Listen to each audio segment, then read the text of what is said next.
What's up, everybody? Good morning, good evening, good afternoon.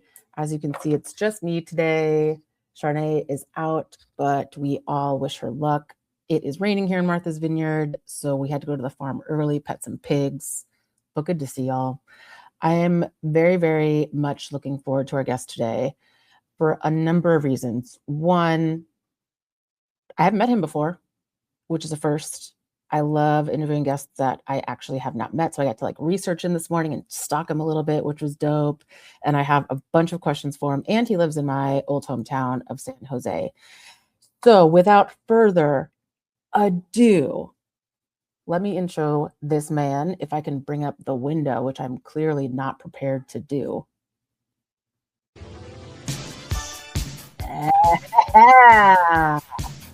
All right. So served as a subject matter expert in contracts and procurement for organizations affiliated with Stanford University, University of California, Berkeley.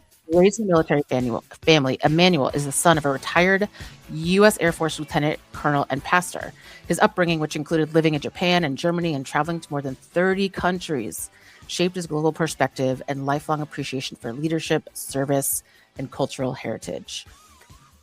Before launching Old Hillside Bourbon Company, Emmanuel built a distinguished career negotiating complex acquisition programs for the U.S. Department of Defense before transitioning to Silicon Valley. Oh, I can't wait to hear more about this, where he advised technology companies in corporate finance, commercials, contracts, and business strategy. He earned his MBA from Texas A&M, y'all. Under his leadership, Old Hillside Bourbon, which you're going to find out all about, has received numerous national awards and media recognition while becoming known for its mission of celebrating history, heritage, and homage through every bottle. The company has developed acclaimed collections honoring the Harlem Hellfighters, pioneering Black horse racing legends, and other untold stories that have helped shape American history. Y'all, please help me in welcoming Emmanuel J. Waters to the show. Welcome. Good morning. Man, that was a nice project. Yeah. We got it all, man. We've been practicing. This is like week 4 for us, doing this 3 days a week. I love it. No, this is good. Thank you. First of all, thank you for having me. Congratulations on what you are building. It is something to be celebrated. I love to do these things and celebrate queens. So people like yourself that give us a space, I am just honored. So thank you for having me. It means everything. Yeah. And Sherry sending me anyone, I'm like, I know this person's going to be dope. Sherry texts me probably about 27 times a day. And oh, you too? But then she'll be like, hey, you need to get, she'll send like an extra. And she's like, hey, man, he's doing this. And I looked and I was like, done, Sherry. Like, I love what you're doing. Love the space. Appreciate it. I saw what you're building, or I was just like, wow, this is amazing. They don't have many spaces like this for us to really tell stories and or talk about legacy and wealth and whatnot. So it's such a taboo in our community for you to be doing this. So it's much appreciated. Yeah, appreciate you. And yeah, shout out to Sherry. Big time. Not only for your LV sandal collection and your gorgeous height and satin wear, but also just like how you show up for the community. So thank you so much. Yes. And Emmanuel, I cannot, so I have so many questions, I don't even know where to start, but I'm going to try to focus. My first burning question, because we're talking about our definitions of wealth. And as we were saying earlier, talking about wealth in our community can be taboo. And you have for Old Hillside Bourbon, you have 4 founders, right? Yes, we do. So so I'm very curious to know, before we jump into other things, and we'll talk about the bourbon itself, what did those conversations look like when you started, and how did you practice equality through ownership, and what kind of values were you rooted in when you established this? Yeah. So what's interesting, and let me say, I obviously love my co-founders. We're brothers. But when you're starting a business, that if you're starting a business and you have to go raise capital and you need to be diluted, you really need to think about that, like how many co-founders you're going to have, right? That's Indeed. We just came together. What's interesting enough is the relationship goes back. So Jesse and Brian have been best friends since middle school. They actually attended Hillside High School, which is the oldest African-American high school in North Carolina, one of the oldest in the United States, actually. And then Brian and Courtney are best friends since elementary school. and we're Italian, is me and Courtney are actually blood cousins. But we didn't meet until much later in life. We actually met here in California when I was living in LA for some time, and he was in LA too. And so they just have this idea.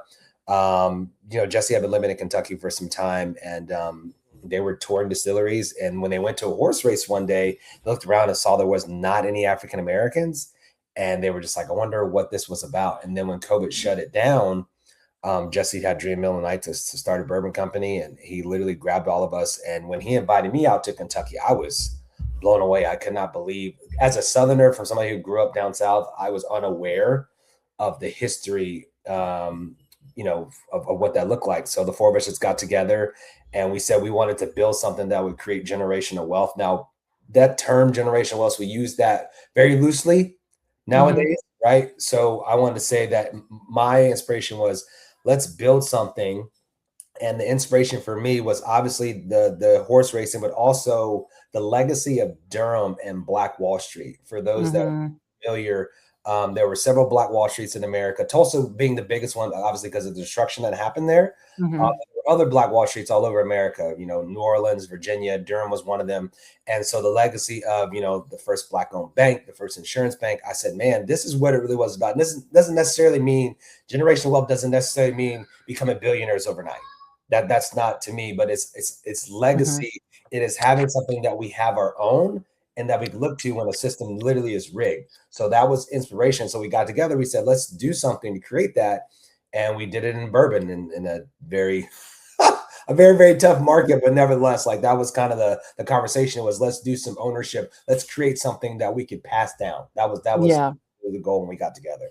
The guttural laugh around bourbon is a great segue to my next question, because yes, it is so clear on all of the media that you do and even on your website that bourbon is the vehicle for something larger. So tell me, like, how you landed on bourbon and not like maybe a nonprofit organization that gets more black jockeys. Yeah, you know what's funny is prior to the company, I've never drank a glass of bourbon a day in my life before the company.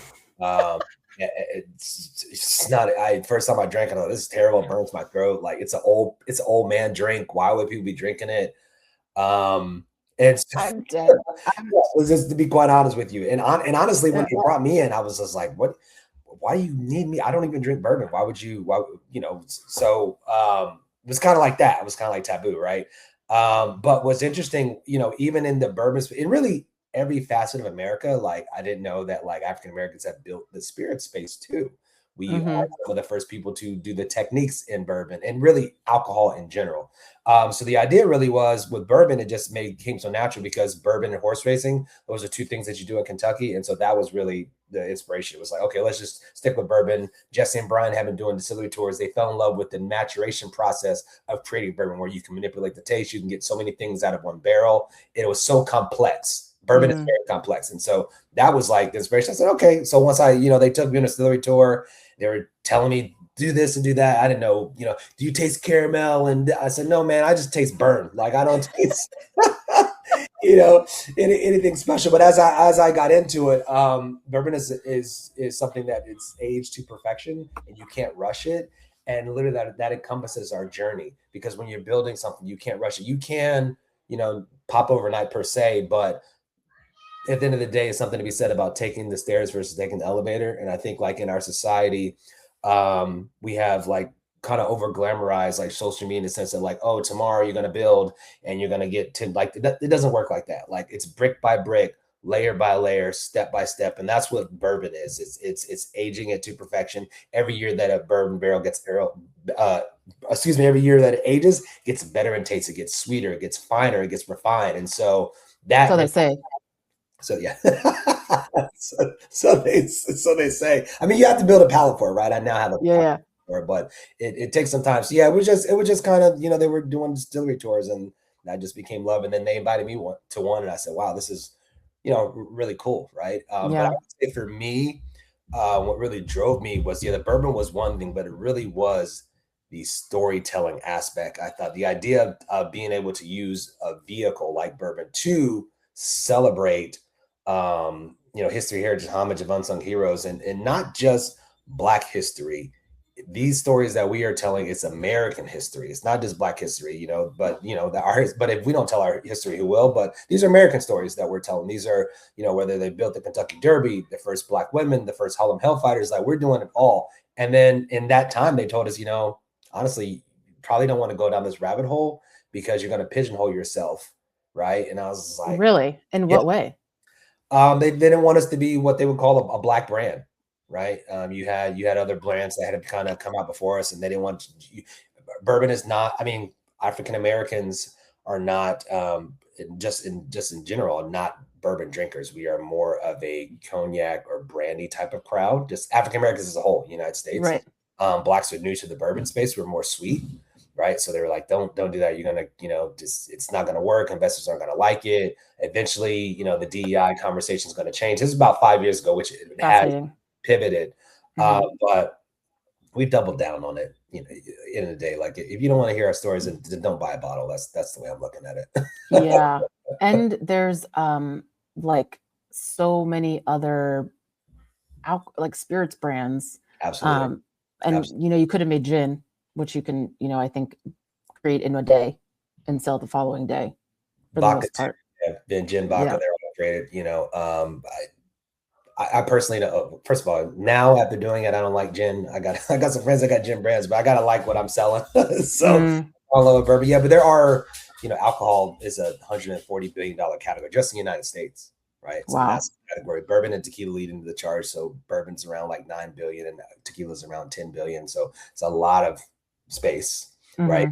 It's funny, interesting enough about ownership. So out of the $130 billion category, African Americans, just us, we consume something close to 10 to 12%, yet we own less than 1%.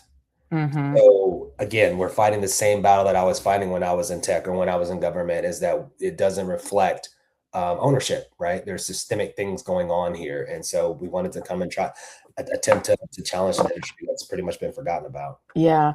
And the potential to not only own the land, but the distribution, like and the way that the spirits industry is run a lot by mafias and mobs. It's just really, it's been like, I followed the McAllister sisters, right? Oh, the wine ladies, the McBride sisters? Yes. The McBride sisters, McAllister, not even close. Yeah. And just hearing all the stories around Black people and alcohol and the whole system is, rigged, among other things. I happen to have this book on my table that I'm finishing, Black Power Scorecard. We talked about this on another episode, but it talks about ownership, of course, around commercial businesses and how our largest increase of wealth since 2019 to 2022 was the largest we've ever seen, but it came mostly from real estate, and how the gap continues to perpetuate because we don't own businesses, we don't own commercial real estate.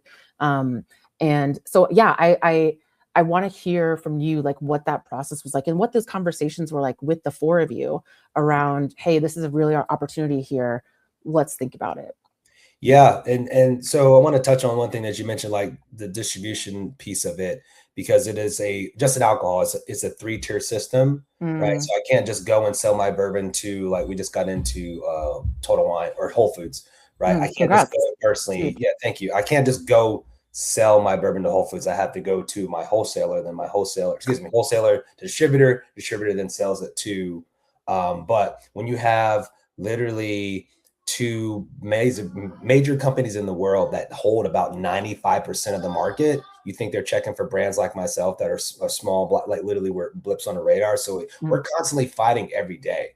You know what I mean? When you talk about equity ownership. And so when we got together, the idea was simple. It was, we can create something that create generational wealth, but also let's just own something. We've been building for other people, right? Like my co-founders, who are much older than me, I like to say. Good to know.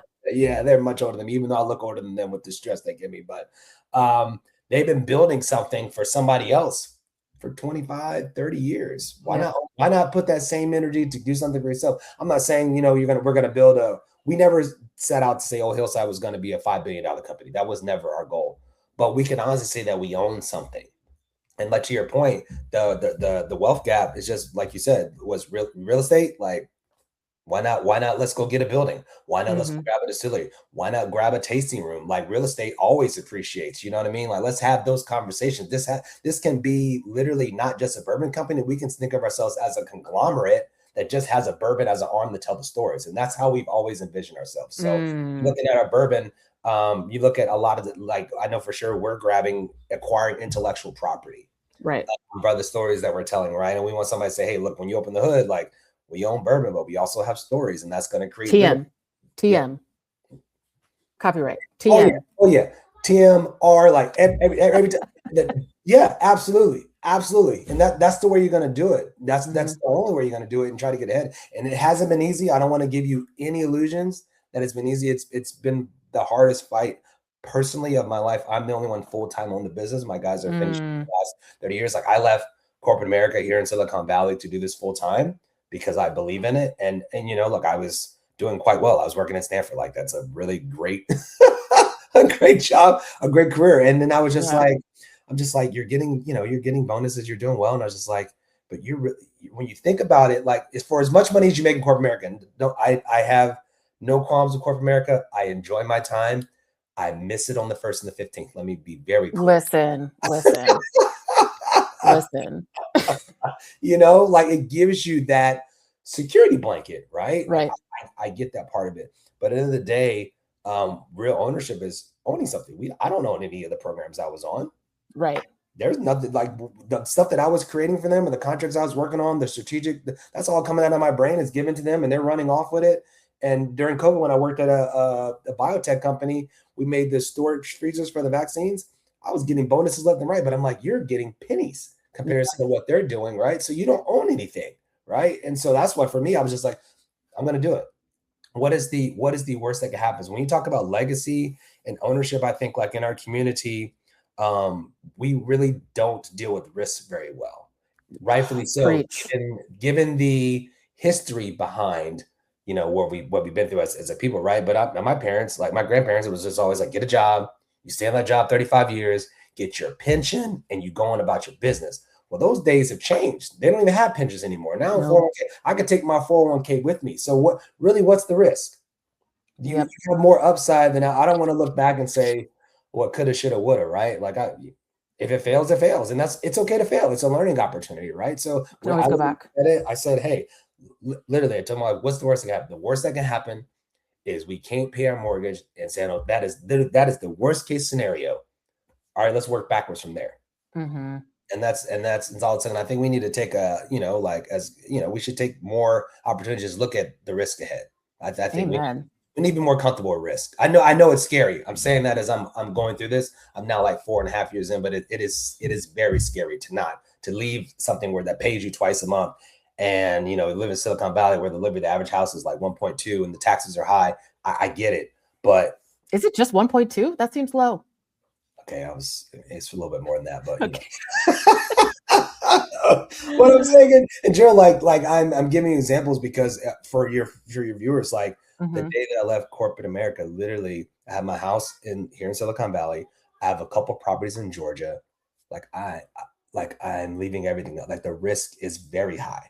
Literally, like in the day that I left. Or I would argue, Emmanuel, that your risk is lower because you already own property.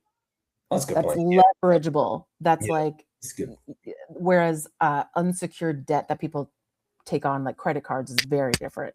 Yeah, that's true. That's a good point. Yeah. Okay, I can see that. Yeah, real estate is also back, and even now, it's still the fastest way to grow wealth, but it isn't the only way. Correct. So let's pivot. So, a lot of our viewers are people who are in corporate roles and have enough income to buy a house, and they might be renting, or they may have enough income to own more things and build wealth, but don't either have access to these conversations, not for fault of our own, but are just not invited to these conversations. And a lot of things that we talk about on the show and in ReWealth is like, it's not necessarily about like taking the jump and leaving. We're definitely not trying to encourage people to leave their organization right now. But do start thinking about as you said, like when I get all these bonuses, what ownership is coming with that? If anything, you may be part of an ESPP program, or you may have RSUs, and that's ownership, but you're still giving that money back to the company. So like, what are you doing there? So Yeah. I do want to hear more about what this journey has been like for you. And like, now that you're 4.5 years in, where I'm sure like there, with that risk, there was like a gap. How have you like filled that security gap Yeah. of like, okay, I'm not getting this paycheck, but I have like forecastable income now? Yeah, absolutely. So I had built so number one, like to your point, corporate America is great. I have no beef with corporate America. Let me say, like, Mhm. if you are there, not everybody needs to be an entrepreneur, because if everybody's an entrepreneur, there'd be no companies, right? Right. But you mentioned like ESPP and those type of tools. So like I had built all that in corporate America. I had like stocks and ESPP and 401k, and I had all that just sitting, right? And so when it came time to convert over, okay, what Oops. are we doing? It does you no good to sit around. Use this for your well-being. So like I've taken my 401k or my Roth, and I said, okay, I'm going to use it for this year to get me started, right? To kind of get going until the business can generate income to where the company can pay me. Use those tools that you built in corporate America to do that, right? So to your point, we're not encouraging people to quit. That's not it. But you can use those tools, depending on your situation. Why not take your ESPP? You're getting 50%. Most companies give you 50% off.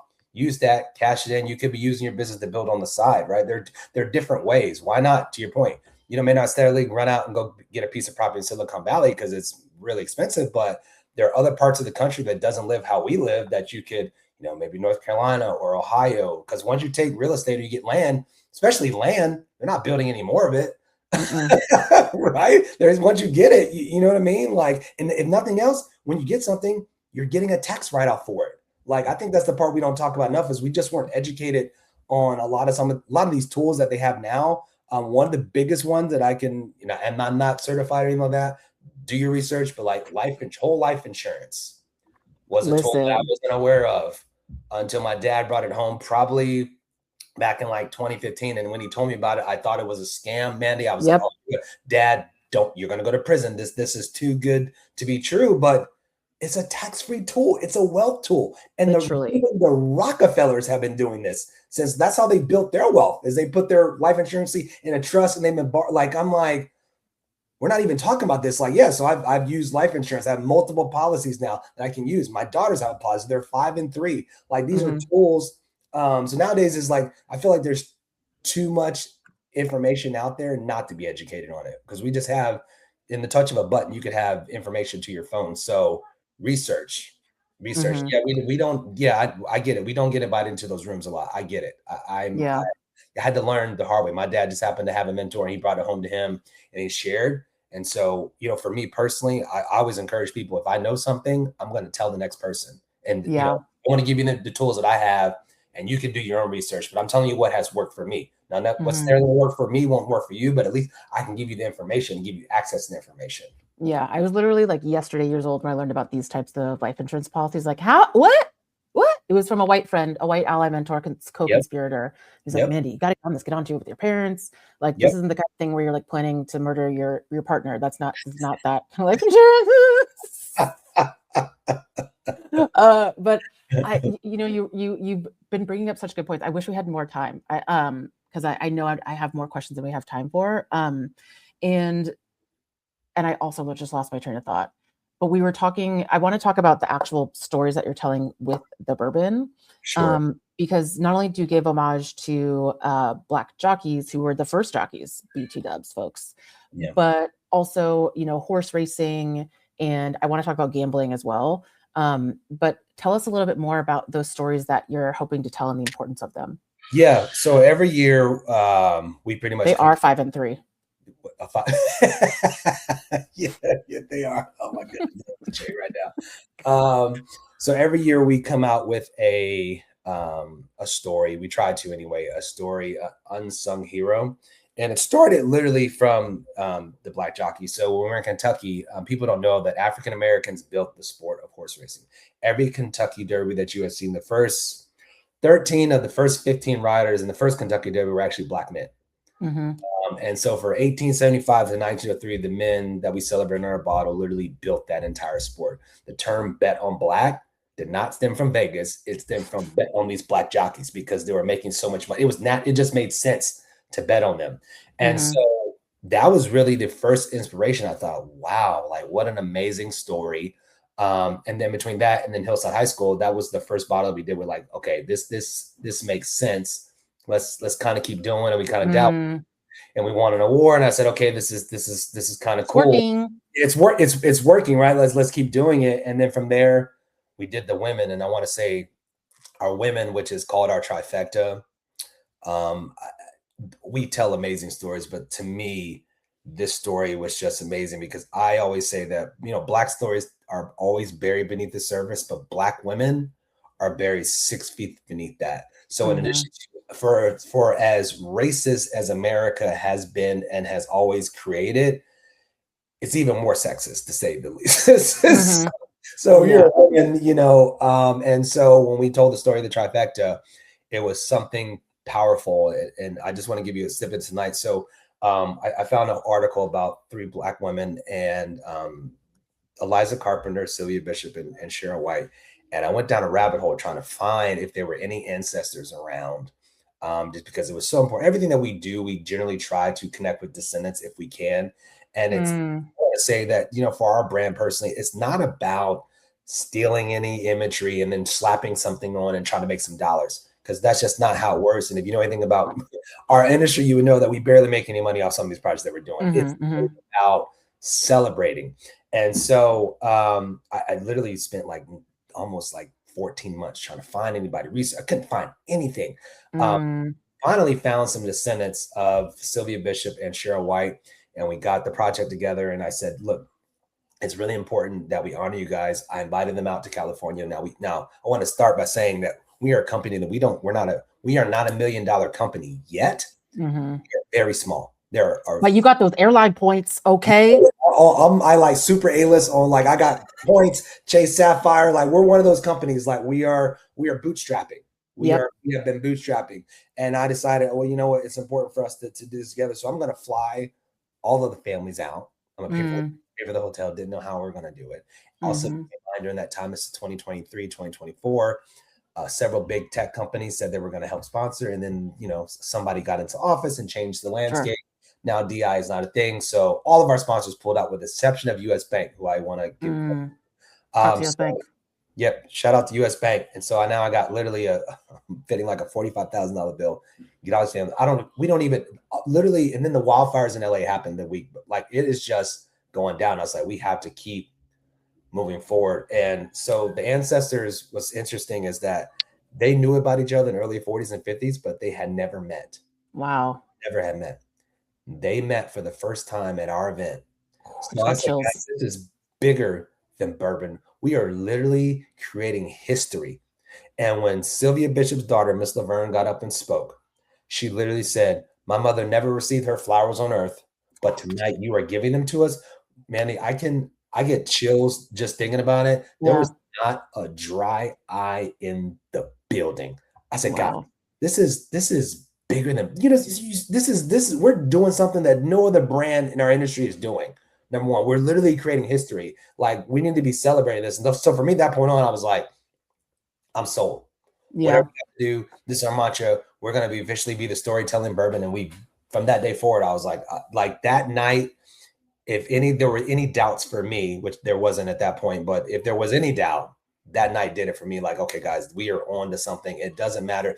You don't need to chase money. And those that are pursuing their brands or, pursuing their entrepreneurship journey, don't go chase money.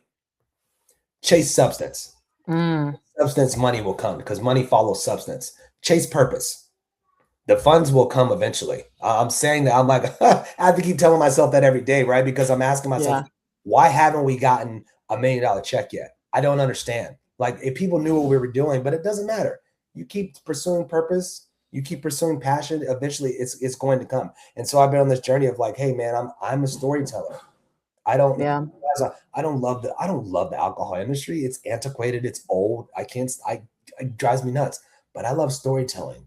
Mhm. I love being able to take a bottle and be like, oh, by the way, did you hear about this story about these three women who changed the shape of the horse race industry? Or how about the the first African American unit to fight in World War One? And by the way, when they were done fighting, they couldn't even get any VA benefits because America's so racist. So they fought for a country that wouldn't fight for them.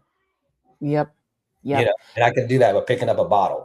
Yeah. And that's what I do love about like wine and spirits is for example, when you go to a winery or any tasting room, it's always about the story. So then when you are consuming that later at home, you're carrying on that story and it all surrounding this thing. And then you have the bottle on your shelf, which is a conversation starter. And so there's just so many ways that bourbon and spirits can be a vehicle for these conversations. And I'm curious to know, like over the last 4.5 years, particularly with like the resurgence and recognition of the Black Cowboys, how have you like reached out to that community as well, or how has that fit into what you're doing? Yeah, I don't know the woman's. I'm so sorry, I'm forgetting the lady's name, but somebody from that community has reached out, and we're getting ready to do something.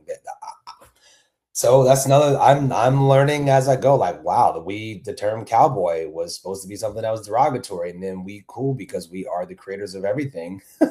That we're the Mm-hmm. original cowboys. So yeah, we've connected with that community. It's just honestly, it's just powerful. I thought, man, maybe will we run out of stories? But I'm like, we're never gonna run out of stories, like ever. No. We're never gonna run out of stories, right? So it's good to know. So we're gonna keep doing it. And horse racing is only one facet. There's horse racing, there's military, there's media. I learned about the other day about African American who pitched his idea to one of those companies, and they took his game, they took his IP and created a video game out of it. Like there's so much, and so I want to encourage people to like keep going. Like you have a story, everyone has a story to tell. The world needs to hear it. Yeah. So tell me, so your kids are 5 and 3. So you had your first kid 5 years ago, a pandemic baby, it sounds like. Um, Yes. and you left your job then sometime after that. I'm curious to know, like after over the last 4.5 years, how has your definition and idea of wealth changed? Oh, 100. Mhm. It used to be, I want this. Well, I think everybody still wants a big house on the hill and, would not like to work. But I think my personal definition changed because my daughter was, yeah, during the pandemic, I was a pandemic baby. The day that we broke the record in North Carolina, which was November 2021, my daughter was 8 months old. I knew that day I wasn't leaving corporate America. I like that day when we set the record, I was like, oh, I'm going to be done. For me, What record was that? Sorry. yeah, we hold the state record for the fastest selling brand in North Carolina history. So we sold 50 cases in 35 minutes. Wow. Yeah, the our very first bottle signing, we had everybody from the mayor to city officials. I mean, the line was wrapped around the building. It was just insane. And we hold the record to the day. So to me, the wealth conversation became what it's not so much about what I can leave to them, is what I can leave in them. I Mm. want my daughters to walk in rooms and belong there. That's what I want. That to me, people ask about legacy. I don't really think about legacy much, but if I could quote unquote put a legacy on, I want my daughters to know they can walk in any room and belong there. They belong there. And I'm Mm. learning that as I'm going into spaces now. I mean, I've been in some spaces with some very influential people that I never thought in the world I'd be in the room with. And in early years, it was very intimidating. Like, oh, you shouldn't be here. And I'm like, no, I should be here. I You mean should in corporate or with bourbon or with both? with bourbon. Yeah, Mm. corporate. I've been with everybody. I know the CEO. Like I Yeah. was really quickly like corporate. But bourbon space, the bourbon space. Like I've seen some celebrities and some all stars, $1 million mansions. I've been with some of the president of the Golden Globes. I've seen it all. Uh, Mm. and it's very intimidating. Like Nish, like, oh, I can't believe we're here. Now I'm like, we're supposed to be here. Mm. My purpose is here. And so I want to encourage my daughters. You deserve to be in every room, whether you're in corporate or whether you're an entrepreneur, right? Corporate, you deserve to be in the room too. I've seen, some backhanded stuff, but I want to encourage you guys to be in the room. You need to Mhm. be in the room when decisions are being made. You deserve to be there, and your opinion deserves to be heard. And don't walk in the room thinking because you didn't necessarily go to Harvard or Yale. No disrespect to those schools, but like that, your opinion doesn't matter. It does. Like Yeah. we have a unique everyone has a unique perspective, especially minority women. Hmm. Like, you guys have a perspective that can't nobody else. That's You deal with like, I mean, it's just like a better term. I don't want to get on like a term. It's corporate America. Like sometimes isn't even a safe space for us. no. I think there's so much passive aggressiveness that I've Listen, experienced when I was in tech. I can only imagine what your journey was like. I've seen it where you have to just take stuff and you want to say something, but you don't be known as the angry Black person. Like I've had the microaggression. I've had people, oh, we didn't even know you were Black when you were applying for this role.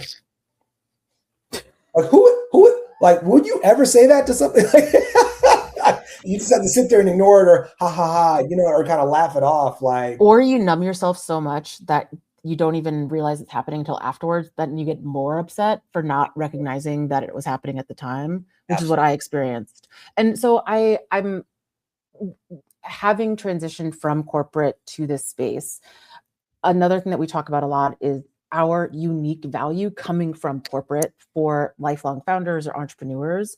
And I imagine when you were either approached about this or were looking into it, what were like the things that maybe surprised you about how transferable all that you were doing with M&A and things in corporate with what you're doing with Old Hillside? Yeah, I think corporate America gives you some skills that you wouldn't necessarily get. Now, we're also in a different generation too, I want to say, because I have some Gen Z people on my team who just don't want to hear anything. Like because corporate America will teach you nothing else. You're very structured, right?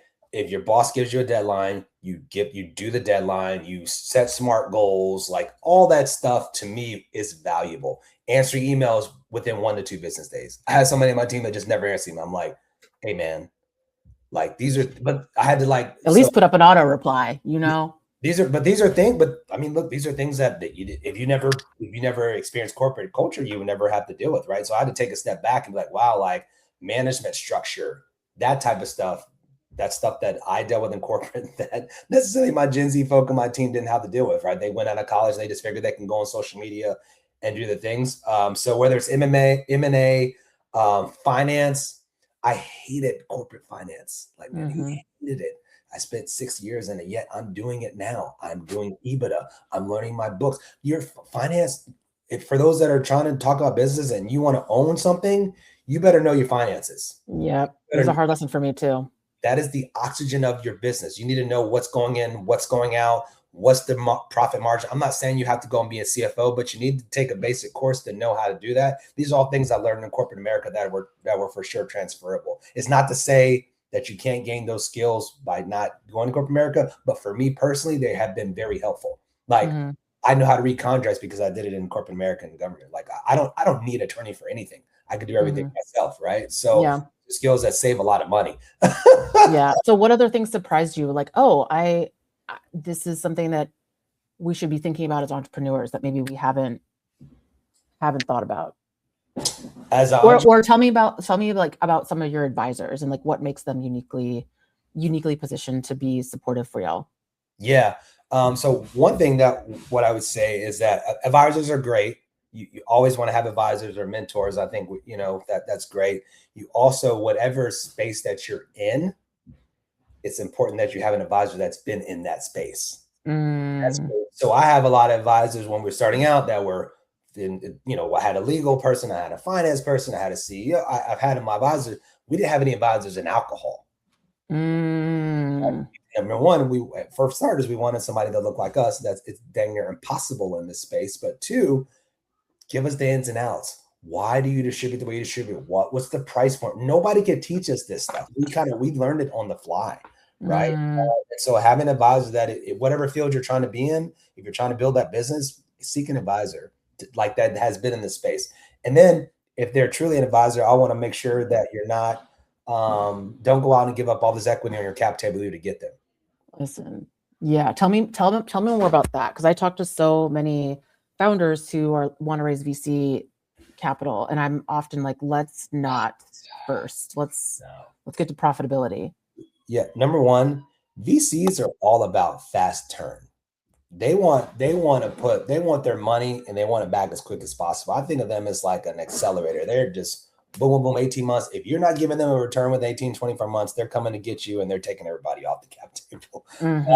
So if I could give anybody advice, if you can, it's just going to depend. Every situation is different. Bootstrap as long as you can. When you start raising money, which we've had to do, we haven't raised that much, but we've had to raise money. You're giving up something for that money. Yep. People a lot more than just equity. Oh, oftentimes. 1,000%. You can give up board seats. You can give up advisory. I mean, it's a lot. And I think what happens is we've just glorified Shark Tank and I'm going to give up 10% for, like that's not real world. So be careful what money you raise. All money isn't good money. Number one. Right. And 10% is a lot. 10% is a lot. There's a lot of sharks out there. I've had people ask me for 15% of my company for advisory services. Tripping. Services. Yeah. It's 15%. Right. So early on, it was like you're a ghost. Now it's very insulting. It's very insulting. If you're not coming with a check, don't ask me about equity. That's the way I mean, we do have we have an advisory board where we have some advisory shares put to the side. But again, so be careful. There's a lot of people that are coming with forks and knives trying to get into your company and think that they can provide this amazing service. And I get it, because when you're starting out, if you don't have a lot of capital, which most of us don't when starting a business, you're willing to trade that equity for some services, but you need to always look long-term. Like I mentioned earlier, there are 4 of us. We don't have a lot of equity to give out to begin with. So, right. so you got to be, you got to be careful with that. Right. So I would say starting out, like you can always do, there's angels investors. You can go to your friends and family. We personally did not raise any money until year 3. Wow. We put in each $2,500 of our own money, and we went to $10,000. And the next year we broke a record, and we literally broke a record and didn't have enough money to supply orders. Thus we went out and got an investor. Right. But there's not a lot of investors in our space, Manny, to be quite honest with you. Like, there's not a lot of people giving out money to spirits right now. Alcohol is a taboo. So we've had to, rob Peter to pay Paul. It's like getting a credit card, running it up to pay, and then using a PO to pay it down. Like, we have been going through this process. So the average brand, I think, requires something close to, I think I read something like $2 million. We haven't seen $2 million in 6 years of business. We haven't even seen it in 6 years of business, but it doesn't matter. You have to keep, if you believe in something, and you own something, if you don't believe in it, who will? You have to fund your own visions for return for a while, stay with it. Quit. Do not quit. So you were talking just a second ago about you're starting to scratch at all of the different ways that you can get funding. Yeah. Outside of ventures. So what were some of the things that you learned along the way? Like, oh, that's a tool we can use, or, oh, this is a tool we can use. Yeah. So I had never something called a SPV, which is a specialty purpose vehicle, which I never knew about until years down the road. Now, this stuff I learned when I was getting my MBA, but it's one thing to learn it. It's abstract, on your own. Because we didn't raise any money starting out. We put in our own money, then we went to work, and then it came time. So what our biggest concern is because we didn't want to have a crazy cap table. And those that are starting, if you raise money with friends and family, I want to encourage you to do a specialty purpose vehicle. What that does is allow everybody to put their money at the same time and give them one line on the cap table. That's right. Having 100 people on the cap table, an investor looks around just like, oh, this is ridiculous. Because for investors outside in, when they see a cap table, they see multiple lines. All they see is dilution and more pot. They want to make sure that their money is secure, and probably for VC or somebody that's bigger, that's writing a bigger check, they want decisions and they want to have a seat at the table. So having everybody pooling their money made it a whole lot easier to track. And then instead of having to send out 50 million emails, I can send out one email to my SPV group and say, hey, this is what's going on in Q2. This is what we're doing. So that was a tool that I was unaware of. And it's very, very simple. You can set it up as simple as, everybody can put in $500. Everybody can put in $1,000. And there are tools that do this now. Sidecar has Or one, Phoenix. Phoenix has another one. For those who are not familiar with special purpose vehicles, they are essentially tools where you can like basically spin up an LLC and everyone pulls their money into this basically bank account, and then you become one entity as opposed to those 50 people. So Cap Table Coalition is one, Gangels is another one, Band of Angels. A lot of these angel investing groups will actually have SPVs where you're not investing as angels, but as one unit. Yep. That was one that I was unaware of, but it's so, I mean, it just made life easier because I didn't want 97 people on my cap table, right? Facts. You need to, Facts. I think one other thing, you need to know your cap table, know it like I mean, if I can say anything, know your finances and then know your cap table. Those are the two most important things. As you start to raise money, you're going to get diluted, but you know, like people are going to come at certain percentages. And so know your cap table. How many people do you want up there? What's the end goal, right? So for us, acquisition was the end goal. Mm-hmm. You know, every time you raise money, you're giving up money. How much money do you want to have left? I don't want to do this again. Right. Facts. You have to go back, right? So it just depends on what it looks like, and it's okay not to have everything all at once. You don't have. I'm not saying like don't start a company because you don't have the end goal in mind. Like things can change. The landscape that we thought we knew in alcohol. At one point, it was get to 10,000 cases, and Diageo or one of the big conglomerates would come and acquire. Now alcohol has completely shifted. And companies that were acquiring brands are now selling off brands. So really, oh yeah, 1,000%. So the idea of going to go get 10,000 cases and Diageo is going to come get you, those days are looking grayer and grayer, to be quite honest. What do they look like? What does it look like now? The path to acquisition? Yeah. I think for us, I think it's going to be, I think probably the entertainment intellectual property is going to be our path. Now that our intellectual property is more valuable than alcohol at this point. For us, it's going to be probably media or like a licensing deal or something to that effect. But trying to get to number one, to get to 10,000 cases is extremely difficult. Less than something close to 3% of brands actually get there consecutively, number one. And those that get there has never been an acquisition of a Black-owned brand in the history of America. Not one. Wow. So these are as you're going through this, right? So as I'm, so like we've had family offices be like, man, I don't even see how you guys are going to do it. Like, it's very, it's honestly, it can be deflating at times, right? Like you're like, they're literally, we love your story. We love what you're doing, but it's going to probably take like $5 to $7 million and nobody's ever done it before.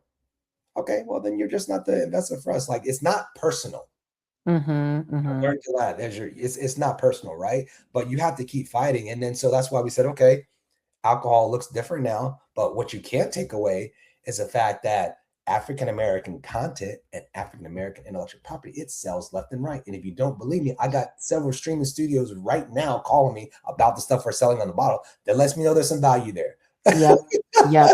And you bring up such a good point, because I had this conversation with a friend of mine, Omi Bell, who runs Black Girl Ventures. And we were talking about how a lot of nonprofits are turning into media companies because we are so close to the culture, because we are so close to understanding the nuances that the stories we have are in our back pocket. Absolutely. And it goes back to how Black stories, Black history has always been the undercurrent of this country. It has always been our biggest export, our most popular export. And so I would love to understand more about like that transition for y'all, and if it was a discovery or if it was just like, this is what we're gonna do from the beginning. Yeah. So what's interesting is my co-founder Courtney, who is the media guy, marketing guy in our team, he has been saying for years, like, man, the media is the play. We need to create a media company. I was like, bro, we having a hard enough time just trying to sell bourbon and get on the shelf. Yeah. It was his, and he's always said we need to look at ourselves as a conglomerate. And so really what happened was, as we were discovering, and I'm going to say, man, this is probably so powerful. So I mentioned to you earlier about the trifecta story, right? As we got done off the high of that story, I was pitching to a group of investors. I was telling them like, hey man, we had this amazing event, and I was just bloviating. Like, we had everybody from this celebrity, that celebrity, and we had Netflix in the room. Well, as it turns out, that night, there was actually a director of Netflix that was in the room. And he was blown away by the story, but so fast forward about 7 months ago. Not the same director that did Kevin Hart. No, completely Rough. different. Um, Good. yeah, and so we get a DM. It's from Kevin Wilson Jr. Kevin Wilson Jr., you guys don't know, he has an Oscar-nominated film called My Nephew Emmett. Um, Mm. and he reached out and told us what he wanted to do. And as it turns out, guess where he went to high school? Oh, wow. He went to Hillside Old High School. Hillside. Born and raised Dang. in Durham. Didn't even know who he was. We didn't even know he was there that night. And so again, encouraging people to like keep going. You never know who's in the room and what you're doing. Well, when you're doing stuff with purpose, it's all gonna come together. And so yeah, we were in the process of thinking of standing up a media company just to do storytelling without the bourbon. That was what we were doing. Mm. And then when he came along, I said, "Oh, this is legit what we need to do." So we actually just filmed 2 weeks ago. We just filmed the Trifecta documentary last week, and we're getting ready to. We've had some potential conversation with some streaming companies. So I would call it a pivot, but it's also like you can't have bourbon without the media. We are a conglomerate. You have to take the alcohol because it was alcohol first. Doesn't necessarily, Hmm. but we've talked to several investors, and they'll be like, we would invest in a media company way before we would alcohol because of just negative connotation and stuff. So we said, okay, let's stand it up then. We're storytelling. We're still storytelling. We're still creating bottles, but now media, IP, and ownership. You need to own it. You need to own the IP, right? And so That's now right. we own our IP, which we know it's worth something. So that's now that's now our pivot. Now we are in lifestyle magazines, like everybody's like, oh, what about the next story? And we're just like, hey, like this, Mm. yeah. We've met several people, some pretty big. They're like, this is a movie, this is a documentary. And my question was, why hasn't there been a movie made about the black? Like, I get it. Like to me, About the Cowboys or the jockeys? yeah, the jockey. Why isn't there a movie about him? There's no, like, why Mm. does that mean? Like, to me, we're sitting on the black women or the hidden figures of horse racing. We saw what Hidden Figures did it in the box office. Why isn't there a movie? There's been no media, no like nothing. They were just erased. Like that doesn't make any sense at all. So that's kind of what we're doing. So now I'm fighting as if getting money for alcoholism. Now I'm trying to get money for documentaries, and it's constantly raising. But what I'm seeing, man, is like to your original point, like ownership, we don't own any of these spaces. Right. We're Right. constantly having to go to get money because systemically we don't have access to capital with everybody else. That is a real fight. And I don't Mm-hmm. want to get on the soapbox about, oh, because everybody thinks like, oh, black people. It's like, no, it's a real thing. Systemic access to capital is a real thing. Not only is it a real thing, but it shows up everywhere. It Absolutely. shows up in, well, these policies were created, in case y'all don't know, like right after slavery, these policies were absolutely created. We've got redlining, we've got all of these things that did not allow Black people to have access to capital, loans, any sort of banking mechanisms. And that stuff, like like whenever I'm reading about this stuff and seeing more and more ways in which it's been perpetuated, and it's, I can hear white people being like, just forget about it, like get over it. It's like, what are we to get over? What? So I don't want to. So let me tell you. I know because look, my guys. You say I don't want to levitate. No, when I get one of my podcasts, I'll be like, "Can you tone down the Malcolm X?" Because I get really, as I've been like, so I've always been a historian. No such thing here. Yeah, no. But if you think about it, right, like just look at history, right? I just finished reading Tears of Our Son, where it talked about the Great Migration. Powerful, amazing book, and I read a lot of books. But I was looking at just like the West Side of Chicago, that at one point was all white. Yep. And then first African Americans that from Mississippi came up there, and they moved, right? So it's like, okay, you guys literally don't want us to live in your neighborhood, so we go build our own. You don't want to give us wealth, we go build our own, and then you burn our cities to the ground. Right. You burn Tulsa to the ground. Durham unit burns to the ground, but you build construction and say it's progress, and you build a freaking railroad right through the middle of Black Wall Street to get rid of the wealth, right? Or a highway. Or a highway, because like or a dump. Like everything. It's like, what do you want? You know what I mean? Like literally, what do you want? You don't want us to be okay, fine. We'll just go across the street and build our own. Oh, well, now y'all too successful. It's just like to your point, even the first original sin was after slavery. You promised us 40 acres and a mule. Yep. JK. Yeah. You know what I mean? There's nothing really to get over, right? It's like we're still fighting these fights till today. And just Mhm. because a couple of us, by that I mean like as a whole, really the only society is like really the only avenue that we've seen success in is really entertainment. It's you can be an Facts. athlete, jump fast, jump high, be an athlete, but I'm like, Then you become an entertainer. yeah, that's great.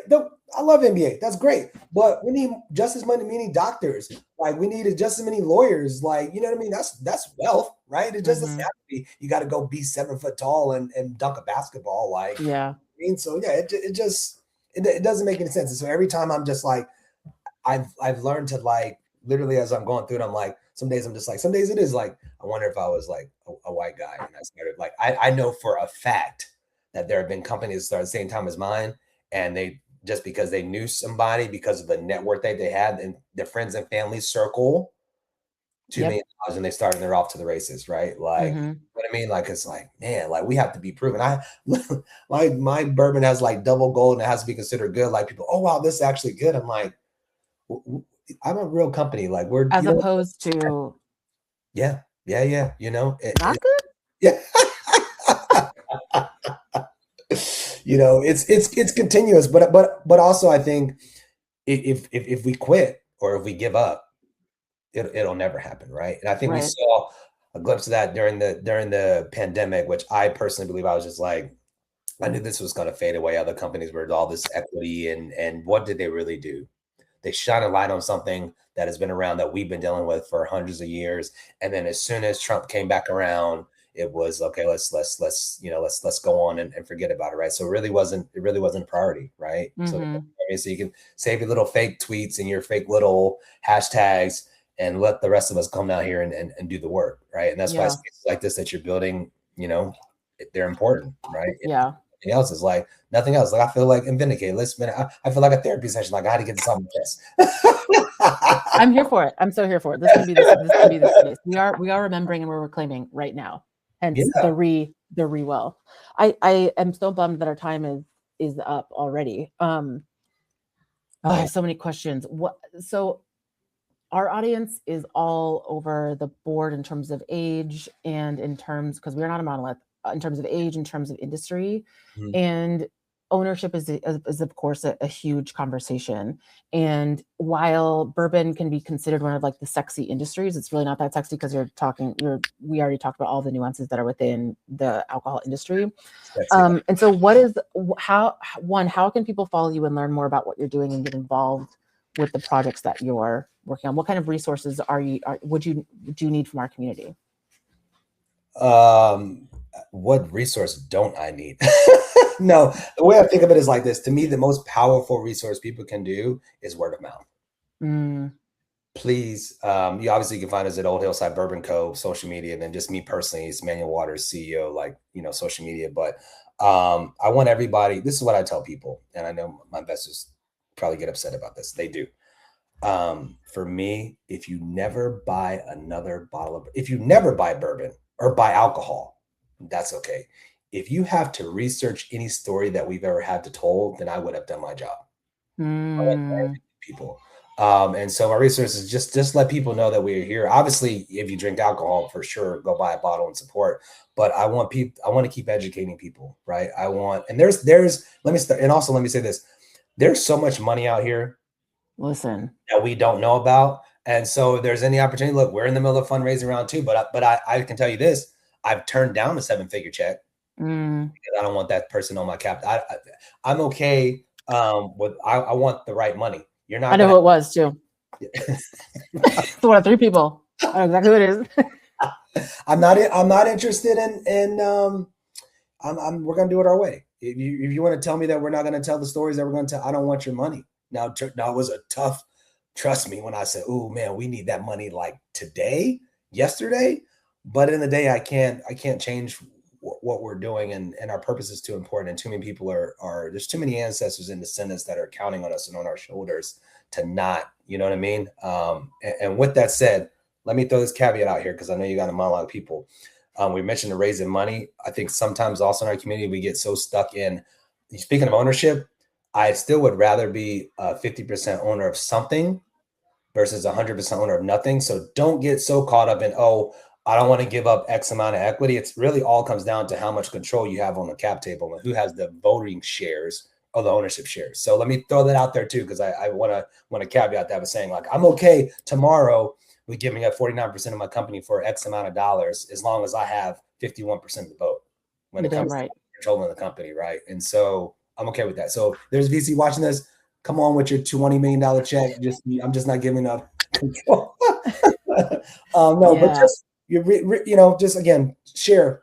I just want to tell people to share and encourage people. And you can follow me on LinkedIn. Some of the things that we are doing is phenomenal. I'll drop this one little nugget before we go. Our next story is coming out in the fall of this year. Writing this down. The title is going to be called The Invisible Generals. This is the story of the first Black father and son generals in the American military. It's going to be absolutely phenomenal. It's a book by our guy Doug Melville, who's their nephew. And so it's literally October the 10th, 1941, Ben Davis Sr.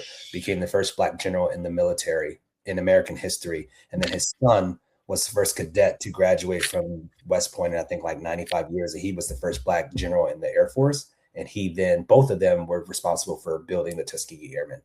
Wow. So, another amazing project that we're engulfing in, and just want to keep telling.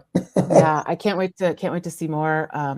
It sounds like you're not going to be on the vineyard. You've been out here on the East Coast for some time. Let me tell you about this vineyard. Here we go, love. I can see you're backstage. Oh no, I get invited every year. I do want to go. The problem is that I have to book my stuff like 3 years in advance. And so by the time I get the invite, all the hotels are gone. You can't get to the island but by ship. How long have you been there? I have been here for 4 days, but I booked this house in March. And the only way that I booked it is because I booked another house last year, and that realtor reached out to me. She's like, it's time. Okay. Let's decide now. So I didn't even have any events. I was like, I'll do activations, think about that later. But it's like, I know I need to be here. You go next year. Then we can, people invite me. Oh, we're doing it in May. I'm like, it's already August. No, but I hear it's phenomenal. I have to go. I had one guy tell me one time, it's like, man, you're trying to raise money. You're not in Martha's Vineyard in August. You're not serious. I'm like, look, man, I live in the Bay. Like, it's a long haul to get it. It is. It takes a long time. Yeah, but I love seeing everything that's going up. How long are you there for? 3 weeks. 3 weeks? Wow. 3 weeks. I got the first week with my kids so they can be around the Blackness. Yeah. And then the next 2 weeks are just going to be like running all over the place. That's great.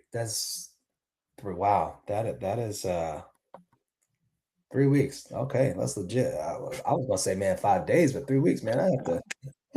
No, we're settled. We're settled. Folks and audience, thank you so much for tuning in again. I'm sure we'll see you on the recordings. Thank you so much to Emmanuel. Don't hang up. We're just gonna go off of Endstream. And we will see you all tomorrow with our next guest. And hit us up in the comments if you want to hear from anyone in particular. But look up Emmanuel Waters, CEO, on Instagram, LinkedIn, and Old Hillside Bourbon Company on all of the things. Bye, y'all.